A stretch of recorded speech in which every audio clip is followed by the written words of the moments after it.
Hello friends, welcome to mister Nitish kitchen. இன்னைக்கு நம்ம என்ன ரெசிபி செய்ய போறோம்னா பிரியாணி ஸ்டைல்ல தக்காளி சாதம் எப்படி சூப்பரா செய்யலாங்கிறது தான் பார்க்க போறோம். வாங்க வீடியோக்குள்ள போய் பார்க்கலாம்.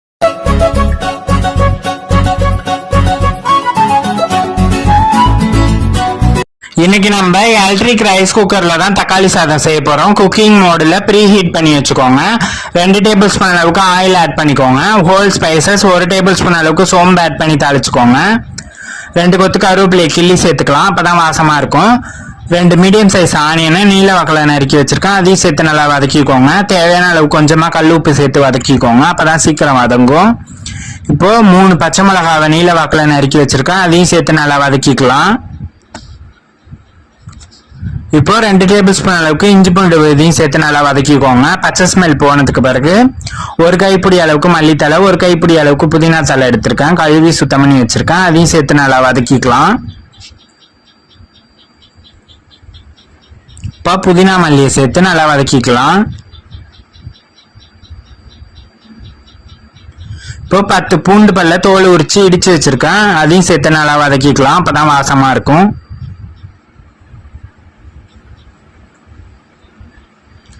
ஓரளவுக்கு எல்லாம் வதங்கினதுக்கு பிறகு 5 பழுத்த தக்காளி எடுத்திருக்கேன், அதையும் பொடிசா நறுக்கி வச்சிருக்கேன், அதையும் சேர்த்து நல்லா வதக்கிக்கோங்க. ஓரளவுக்கு குழஞ்சி வதங்கினதுக்கு பிறகு வீட்டில் அரைச்ச குழம்பு மிளகாய் தூள் இருக்கு இல்லையா, அதை 1 டேபிள் ஸ்பூன் அளவுக்கு ஆட் பண்ணி நல்லா வதக்கிக்கலாம். எல்லாம் நல்லா வதங்கினதுக்கு பிறகு 1 டம்ளர் அரிசிக்கு 2 டம்ளர் தண்ணி எடுத்து வச்சிருக்கேன், அதையும் ஊற்றிக்கலாம். லேசா நல்லா பபிள்ஸ் வர அளவுக்கு கொதிச்சோன்னே 1 டம்ளர் அரிசியை கழுவி வச்சிருக்கேன், அதையும் சேர்த்து நல்லா கொதிச்சதுக்கு பிறகு கிளறி விட்டு ஒரு 20 நிமிஷம் நல்லா மூடி போட்டு வேக வச்சுக்கலாம்.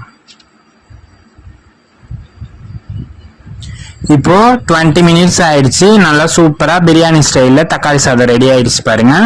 ஃபைனலா கொத்தமல்லி தலை தூவி கிளறிட வேண்டியதான். இப்போ ஆனியன் ரைத்தா வச்சு தக்காளி சாதத்தை சர்வ் பண்ணலாம். இதே மாதிரியே நீங்களும் ட்ரை பண்ணி பார்த்துட்டு எப்படி இருக்குங்கிறத கமெண்ட் பாக்ஸ்ல சொல்லுங்க. மறக்காம சேனலை சப்ஸ்கிரைப் பண்ணி வச்சுக்கோங்க. வாங்க சாப்பிடலாம். பாய், நெக்ஸ்ட் வீடியோல பார்க்கலாம்.